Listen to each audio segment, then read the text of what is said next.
Assalamualaikum warahmatullahi wabarakatuh. Aizanul kiram, ashabu kanatu Majelis Ulama Indonesia. Sanaqadimul lakum nasrah al-khobarul waki bima dinantibikasi halian. Ma'akum Amanda Putri Mediani madinatubikasi fil akhbari minha. Mengawali berita pada hari ini, Tri Adianto, calon wali kota Bekasi, mengungkapkan rasa syukur dan optimisme mengenai perjalanan pilkada yang tengah berlangsung. Dalam wawancaranya yang dilakukan pada hari ini, Kamis 5 Desember 2024, pukul 9 pagi waktu Indonesia Barat di kediamannya, Tri mengapresiasi pelaksanaan tahapan pilkada yang berjalan dengan baik. Mulai dari penetapan sebagai bakal calon hingga pelaksanaan kampanye yang aman.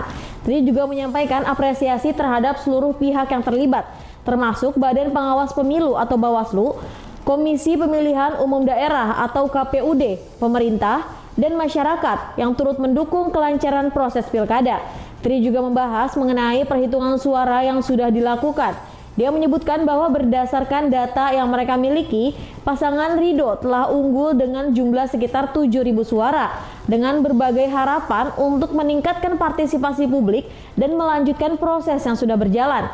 Tri menegaskan bahwa keputusan resmi mengenai penetapan pemenang akan segera diumumkan oleh KPU Kota Bekasi.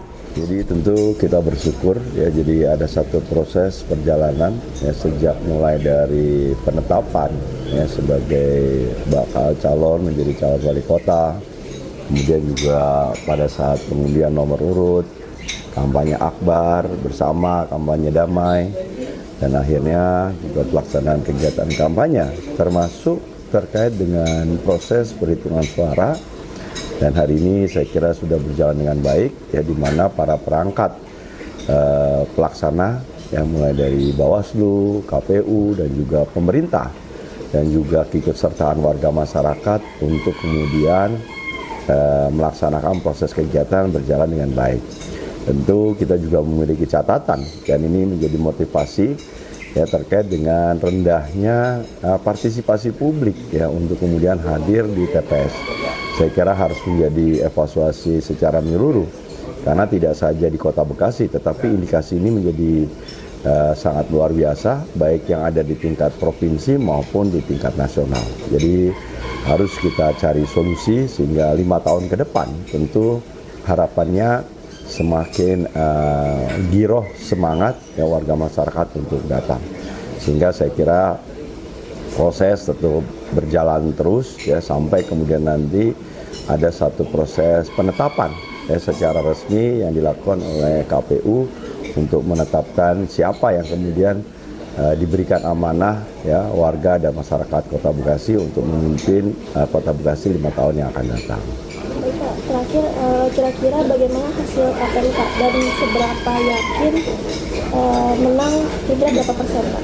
Ya, jadi kalau soal menang kan sebetulnya sejak malam ya tanggal 27 malam ya, karena memang berdasarkan data yang kita miliki bahwa memang pasangan Ridho itu menang di angka 7.000 suara ya, karena ini berdasarkan C1 yang kita miliki ya, kemudian secara bertahap kita gabungkan dengan datanya KPU si rekap ya, itu selisihnya nggak beda jauh ya, malah ada penambahan sekitar 90-an apa ya. Jadi kemudian juga dengan Siwasih ya, yang dimana sistem ini digunakan oleh Bawaslu ya, dan saya kira dari hitungan-hitungan yang ada, saya kira ini memiliki tingkat kesamaan yang ada, termasuk berproses perhitungan di tingkat kecamatan, dan hari ini sudah mulai penghitungan di tingkat kota, dan hasilnya walaupun masih berproses hari ini untuk penetapan di pleno, tetapi angkanya juga tidak berubah.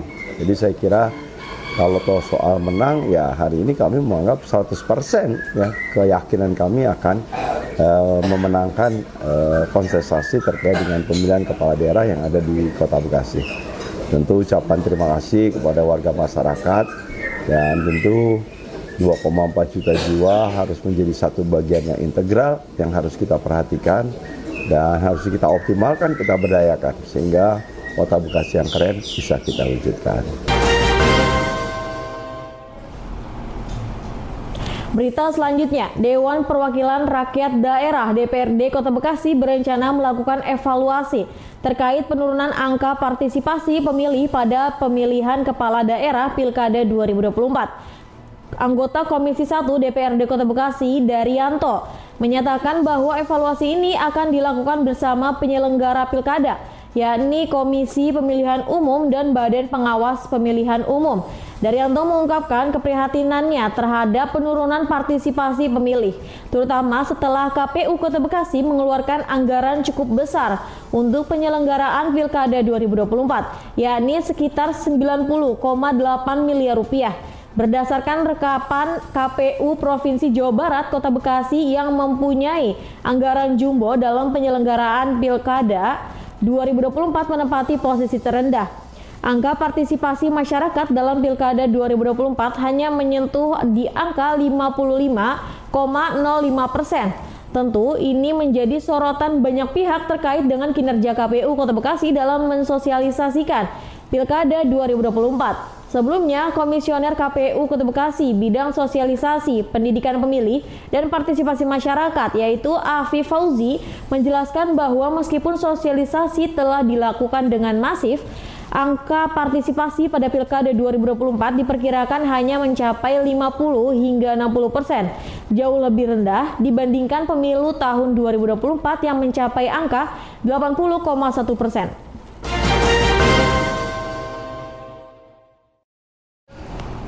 Berita selanjutnya, saksi paslon nomor urut 3, Frans Sinaga mengungkapkan KPU serta Bawaslu bersama stakeholder yang terlibat telah menunjukkan kinerja luar biasa dalam menjaga keamanan dan kondusivitas selama rangkaian Pilkada 2024 hingga berjalan aman dan kondusif di Kota Bekasi. Lebih lanjut, menurut Frans, proses rekapitulasi di 12 kecamatan Kota Bekasi yang dilaksanakan KPU Kota Bekasi sesuai prosedur dan data C1 yang dihimpun internal Tri Haris di lapangan juga sesuai. Dirinya juga menyampaikan apresiasi atas kinerja tim pemenangan Tri dan Haris yang sudah bekerja keras selama proses pilkada berlangsung, sekaligus ucapan selamat kepada paslon yang diusungnya, yakni Tri Adianto dan Abdul Haris Bobiho. Berita selanjutnya, rapat pleno terbuka rekapitulasi hasil perhitungan perolehan suara dan penetapan hasil tingkat Kota Bekasi pada Pilkada 2024 oleh KPU memasuki hari kedua pada Rabu 4 Desember 2024. Ketua Divisi Teknis Penyelenggaraan KPU Kota Bekasi yaitu Eli Ratnasari menyampaikan hingga saat ini pihaknya sudah membacakan hasil rekapitulasi suara dari 12 kecamatan dengan hasil yang tidak mengalami perubahan. Namun menurutnya 9 dari 12 kecamatan perlu melakukan perbaikan administrasi terkait data daftar pemilih tetap, daftar pemilih tambahan, dan daftar pemilih khusus. Sementara 3 kecamatan yakni Mustika Jaya, Jati Sampurna, dan Bekasi Utara tidak melakukan perbaikan. Ia mengungkapkan bahwa dalam proses rekapitulasi ada kemungkinan terjadi kekurangan atau kesalahan data karena kelelahan yang dialami petugas KPPS. Namun ketidaksesuaian administrasi tersebut tidak akan mengubah hasil suara masing-masing pasangan calon. Mengakhiri berita pada hari ini, Forum Kerukunan Umat Beragama FKUB Kota Bekasi menerima kunjungan dari FKUB Kabupaten Indramayu pada Rabu 4 Desember 2024. Kunjungan ini bertujuan untuk berdiskusi tentang tantangan dan strategi dalam memelihara kerukunan umat beragama di masing-masing daerah. Kehadiran FKUB Indramayu menjadi momen penting untuk saling berbagi pengalaman, khususnya dalam menyelesaikan permasalahan sosial dan keagamaan. Sekretaris FKUB Kota Bekasi, Buya Hasnul Khalid Pasaribu, dalam sambutannya mengungkapkan perbedaan signifikan antara kondisi sosial di Kota Bekasi dan Kabupaten Indramayu.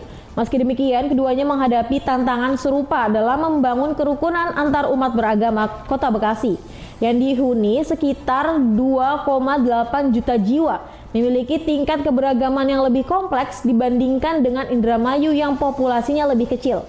Ketua FKUB Kota Bekasi, Haji Abdul Manan, mengungkapkan rasa terima kasih atas kepercayaan FKUB Indramayu yang memilih Kota Bekasi sebagai tempat untuk kunjungan kerja dan berdiskusi. Ia menekankan meskipun Kota Bekasi telah mengalami banyak perkembangan positif dalam menjaga kerukunan, tantangan tetap ada, terutama dalam menghadapi keberagaman yang ada.